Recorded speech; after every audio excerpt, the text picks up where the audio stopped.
Hello friends, जय Siya Ram. Welcome to my channel Annapurna Vanita. तो friends, आज का व्लॉग है हमारे गांव वरियाम खेड़ा से। तो मैं आई हूं अपने गांव और आज मेरा व्रत है अनंत चतुर्थी का, जो विष्णु भगवान का व्रत होता है। मैं और मेरी देरानी दोनों ये व्रत करते हैं। तो इस व्रत में सवा सेर अन्न का प्रसाद बनाया जाता है। तो आप उस सवा सेर अन्न में कुछ भी बना सकते हैं। हम लोग मालपुए बनाते हैं, साथ में बनाते हैं खीर। और आप अगर चाहें तो इसमें परांठे भी बना सकते हैं। और कई लोग इसको लापसी के साथ मीठा दलिया जिसको बोलते हैं लापसी, उसके साथ भी खोलते हैं। तो हम लोग बनाते हैं मालपुए। तो हम लोग 14 मालपुए बनाते हैं, 14 मेरे और 14 मेरी देरानी के। तो उसमें से क्या होता है कि सवा सेर अन्न में से आधा अन्न पंडित जी को दिया जाता है और आधा अन्न घर पे रखा जाता है प्रसाद के रूप में ग्रहण करने के लिए। तो हम लोग 14 मालपुए बनाते हैं, तो उसमें से 7 हम पंडित जी को दे देते हैं, 7 मालपुए हम घर पे रखते हैं प्रसाद के रूप में। तो 7 मेरे और 7 मेरी देरानी के हम घर पे रखेंगे और यही 14 मालपुए हम पंडित जी को दे देंगे और साथ में बनाएंगे हम लोग खीर, तो वो खीर भी दे देते हैं। तो इस तरह से हम लोग हमारा व्रत करते हैं। तो ये मेरा 10वां व्रत है। आगे 4 व्रत और होंगे। ये 14 साल तक लगातार व्रत किया जाता है। 14 व्रत किए जाते हैं ये। तो मालपुओं का आटा था वो मेरी देरानी ने तैयार कर लिया था। जितना आटा होता है उतनी ही पिसी हुई चीनी डाल देते हैं आटे में और कुछ सौंफ डाल देते हैं। सौंफ से मालपुए अच्छे बनते हैं। और खीर भी उसने बना ली थी। मैंने सिर्फ यहाँ गाँव आके मालपुए बनाए थे चूल्हे पे।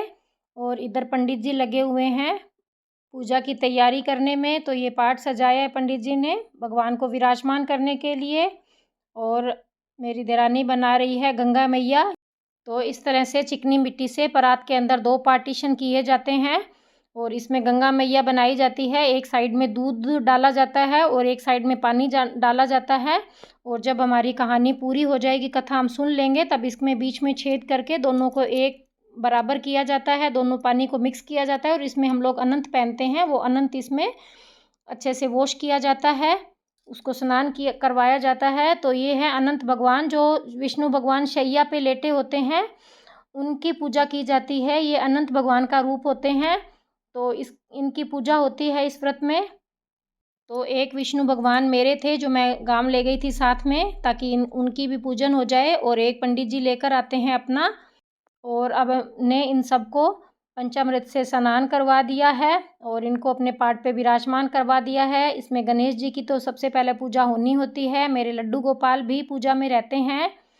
इनको भी मैं अपने साथ गांव ले जाती हूँ। और अब पंडित जी सुना रहे हैं हमें कहानी। तो मम्मी बैठे हैं, मेरे दादी सास बैठे हैं। मेरे दादी सास लगभग 100 साल के हैं ये और बहुत पूजा पाठ करते हैं। इन्होंने बहुत तीर्थ किए हैं और ये हमें सुना रहे हैं पंडित जी कहानी।